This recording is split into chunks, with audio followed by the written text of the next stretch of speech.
Слышали. 23-й фестиваль оперного и балетного искусства «Сыктывкар-Сатулыс» будет особенным. Об этом на пресс-конференции заявила директор театра Валентина Судакова. Во-первых, фестивалю дали имя Ии Бобраковой. Эта идея родилась еще в прошлом году, когда главный режиссер театра ушла из жизни. Во-вторых, «Сыктывкар-Сатулыс» стартует под логотипом «100 лучших товаров России». Театр оперы и балета республики стал лауреатом этого конкурса. И еще один сюрприз приготовили для зрителя. Театралы увидят сразу две премьеры – оперу «Снегурочка» и балет «Щелкунчик». Подробнее Елена Кононова.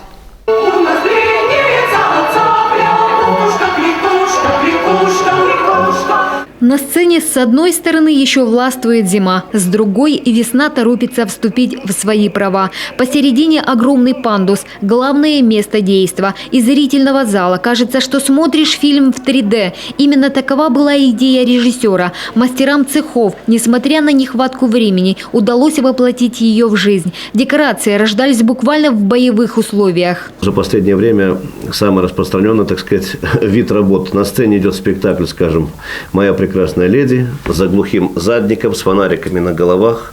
Наши художники, во главе с главным художником, клеят, потихоньку режут, потихоньку строгают, потихоньку пишут, сказать, элементы сценографии, элементы декорации, потому что времени, сказать, крайне мало.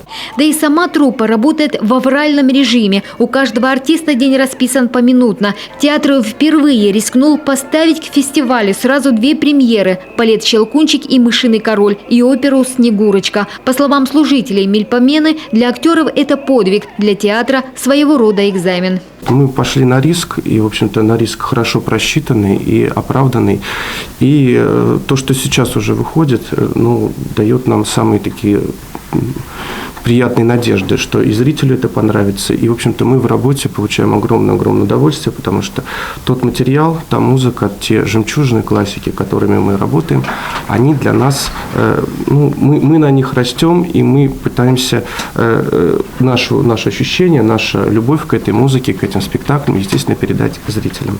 23-й фестиваль во многом особенный, подчеркивает директор Валентина Судакова. С этого года «Сыктывкар-Сатулыс» носит имя Ии Бобраковой, которая в свое время и предложила проводить такой фестиваль. Кроме того, появились новые организаторы.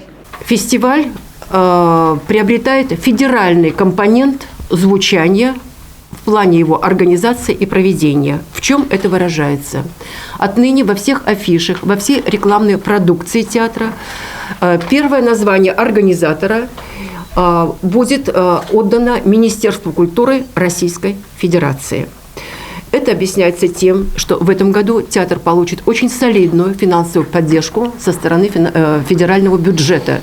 Собственно, этим можно и объяснить некий перенос фестиваля на месяц, потому что процедуры согласования конкурсов и так далее занимают достаточно большой период. Уже по традиции в фестивале зазвучат новые для сыктывкарцев голоса. В столицу Коми приедут известные солисты Мариинки и Большого театра. Оценить их выступления театралы и гости Сыктывкара смогут в конце мая. Фестиваль «Сыктывкар-Сатулыс» откроется 28 числа премьерой балета «Щелкунчик». Елена Кононова, Олег Жуковский, телеканал Юрган.